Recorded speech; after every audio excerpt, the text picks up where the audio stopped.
ہاتھوں کو یا چہرے کو یا تمام اعضائے وضو کو صابن سے دھونا یہ بالکل ضروری نہیں ہے۔ اللہ کے نبی کے دور میں تو صابن ہوتا ہی نہیں تھا، تو اگر کوئی بندہ ویسے میل کچیل موجود ہے ہاتھوں پر یا چہرے پر تو ضرورت کے تحت اس میل کچیل کو صاف کرنے کے لیے اگر کوئی صابن استعمال کر لیتا ہے تو اس میں حرج والی بات بھی کوئی نہیں۔ لیکن یہ کہنا کہ وضو میں آپ لازمی طور پر صابن استعمال کریں، اگر آپ صابن استعمال نہیں کریں گے تو آپ کا وضو جو ہے وہ مکمل نہیں ہوگا، اعضاء جو ہیں وہ اچھی طرح سے صاف نہیں ہوں گے، تو یہ تشدد ہے، اور تشدد اور بلا وجہ کی سختی اور تکلف سے نبی کریم صلی اللہ علیہ وسلم نے منع فرمایا ہے۔ صحیح مسلم کی روایت ہے، اللہ کے نبی نے فرمایا ہلک المتنطعون ہلک المتنطعون، کہ تشدد کرنے والے ہلاک ہو گئے، تشدد کرنے والے ہلاک ہو گئے۔ تو وضو میں صابن کو لازمی قرار دینا یہ بلا وجہ کا تکلف اور بلا وجہ کا تصنع اور تشدد ہے۔ ہاں البتہ اگر کوئی شخص ضرورت کے تحت ہاتھ اگر زیادہ میل کچیل لگی ہوئی ہے، کوئی تیل لگا ہوا ہے، تو صاف کرنے کے لیے اگر کوئی استعمال بھی کر سکتا ہے تو اس میں بھی حرج والی کوئی بات نہیں، یعنی استعمال کرنا بھی ضروری نہیں ہے، اور اگر کوئی استعمال کرتا ہے تو اس کو بھی جو ہے وہ برا بھلا نہیں کہا جائے گا، تو اس میں بھی ضرورت اور حاجت کے تحت آپ استعمال کر بھی سکتے ہیں، اور اگر بغیر صابن کے بھی آپ سادہ پانی سے وضو کر لیں گے تو انشاءاللہ آپ کا وضو مکمل ہے، اس تکلف اور مشقت میں پڑنے کی ضرورت نہیں ہے۔ اچھا شیخ، یہ سوال بڑا اہم ہے۔ ایک صاحب پوچھتے ہیں کہ یہ جو تیل ہے، اب تیل بھی بس اوقات اس طرح کی اس کی طے بنتی ہے، اس طرح کا ہوتا ہے کہ اس سے بھی پانی جو ہے وہ جلد تک نہیں پہنچ پاتا اگر وہ جلد پہ لگا ہوا ہو۔ تو اگر تیل لگا ہوا ہو سر پہ یا جلد پہ لگا ہوا ہو تو کیا پہلے اس تیل کو اتارنا چاہیے جیسے نہا کے غسل کر کے، یا ایسی وضو ہو جاتا ہے؟ وضو کے دوران پانی کو اعضاء تک پہنچانا یہ وضو کا حصہ ہے۔ اگر تو تیل اعضاء پر اتنا زیادہ لگا ہوا ہے کہ اس کی باقاعدہ چپڑی بن گئی ہے اور پانی جو ہے اس تیل کی وجہ سے اعضاء تک نہیں پہنچ پا رہا تو پھر اس تیل کو دھونا ضروری ہے۔ لیکن اگر ویسے تیل لگا ہوا ہے جس طرح کہ عام طور پر ہم لوگ ہاتھوں پہ یا سر پہ تیل لگا لیتے ہیں تو اس تیل کی چپڑی نہیں بنتی ہے، یعنی یہ تیل جو ہے وہ اوپر بالکل رکاوٹ نہیں بنتا ہے، تو صرف تیل کے اثرات ہوتے ہیں لیکن اس کی جامد شکل نہیں ہوتی ہے کہ وہاں پر وہ چپڑی سی بن جائے اور وہ جامد ہو جائے اور پانی کو اعضاء تک نہ پہنچنے دے۔ تو اس صورت میں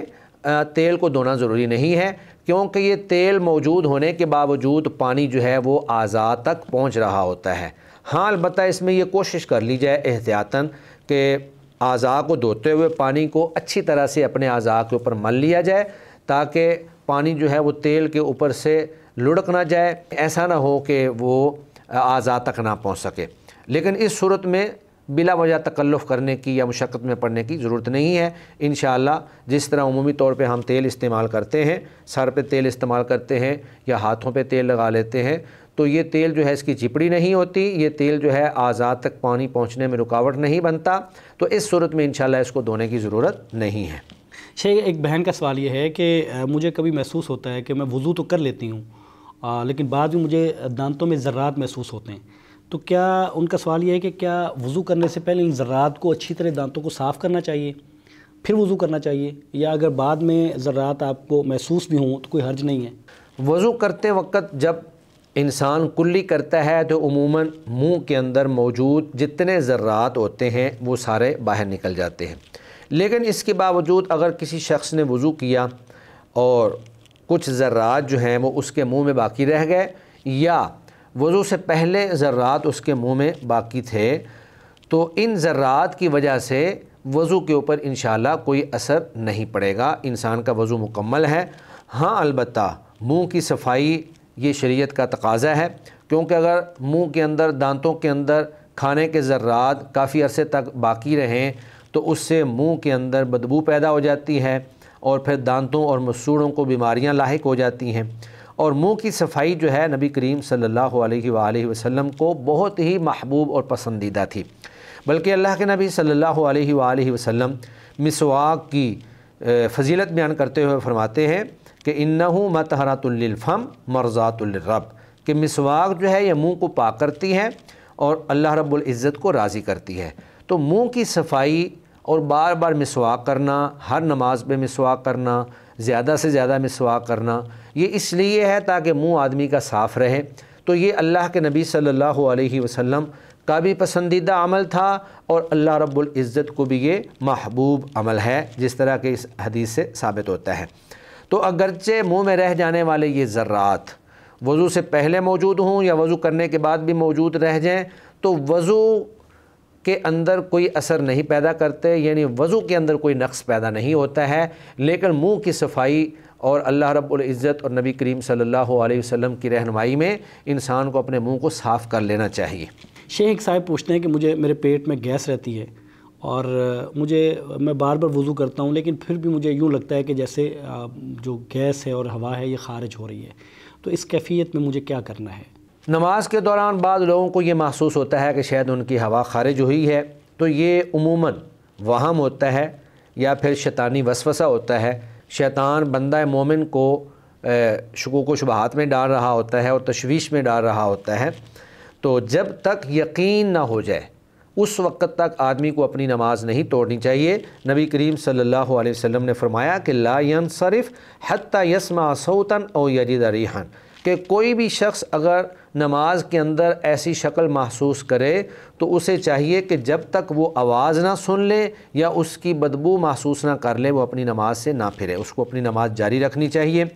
تو ان اوہام اور ان شیطانی وساوس سے آدمی کو بچنا چاہیے۔ آپ پورے اعتماد اور یقین کے ساتھ اگر محسوس کریں کہ آپ کی ہوا خارج ہوئی ہے تو نماز کو توڑ دیں، ورنہ پیٹ کے اندر عموماً گیسز پیدا ہوتی رہتی ہیں، ان میں سے آوازیں بھی آتی رہتی ہیں۔ اگر تو یہ شکل ہو تو پھر آپ کو اپنی نماز کو قائم رکھنا ہے اور نماز کو نہیں توڑنا ہے۔ نماز اس وقت توڑنی ہے جب آپ کو یقین ہو جائے کہ میری ہوا خارج ہو گئی ہے۔ اچھا شیخ، سائل کہتے ہیں کہ موضع جو ہیں اس پر مسح کا آغاز کب سے ہوگا؟ یعنی آپ نے فار ایگزامپل آپ نے ظہر کی نماز سے وضو کیا ہے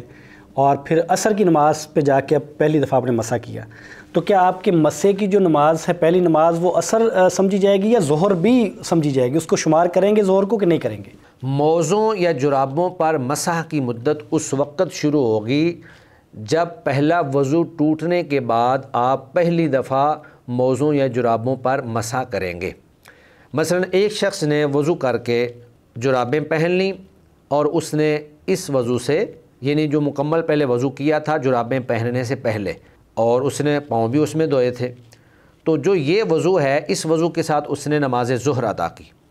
اب ابھی تک اس کا وضو قائم ہے، اسی وضو کے ساتھ اس نے نماز عصر بھی ادا کر لی۔ نماز عصر کے بعد اس کا وضو ٹوٹ گیا۔ جب اس نے نماز مغرب کا وضو کیا اور نماز مغرب کے وضو میں اس نے پاؤں دھونے کی بجائے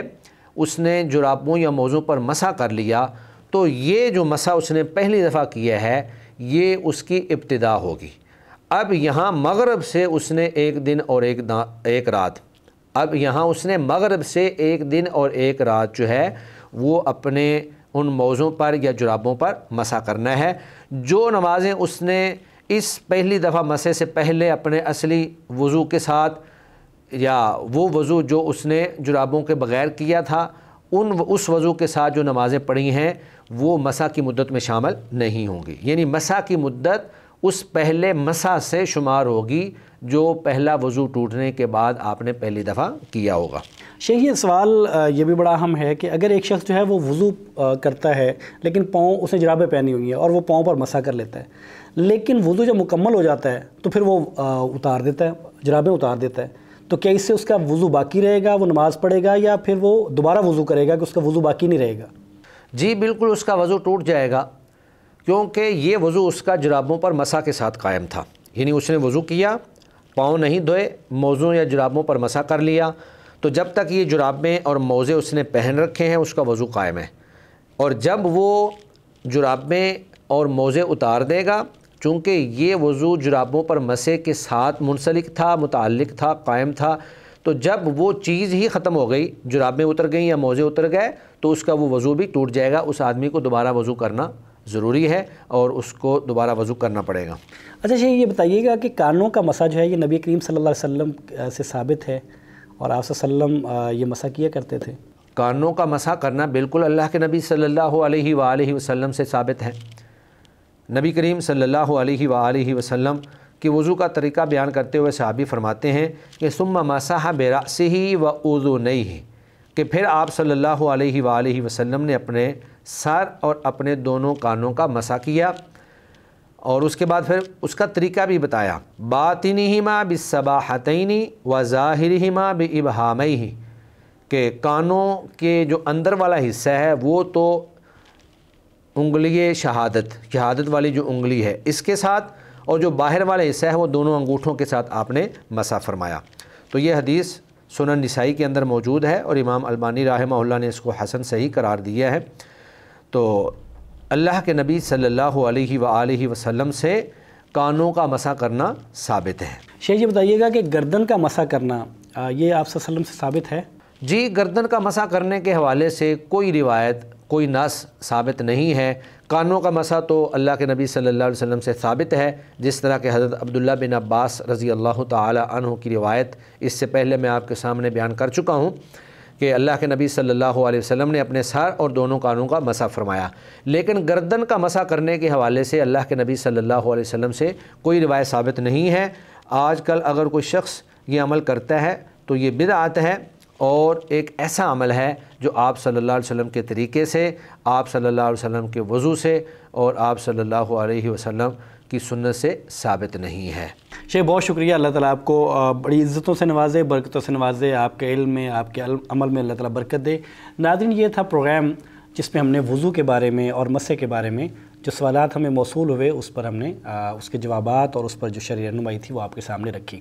پچھلے کو کم و بیش 4 پروگرام سے جس پہ ہم نے یہ وضو کے بارے میں اور غسل کے بارے میں اور مسح کے بارے میں